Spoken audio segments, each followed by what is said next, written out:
What's the meaning of clearing bank?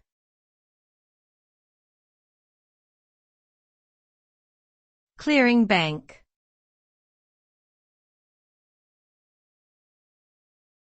Clearing bank.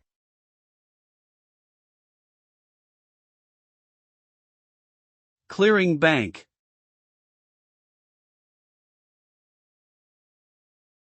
Clearing bank.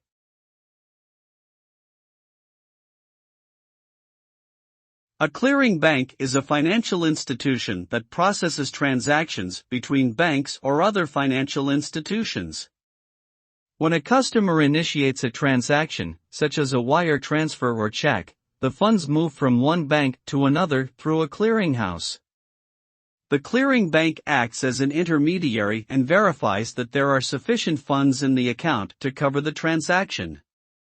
Once the verification is complete, the clearing bank settles the transaction by transferring the funds to the recipient's account. In summary, a clearing bank facilitates the movement and settlement of funds between financial institutions.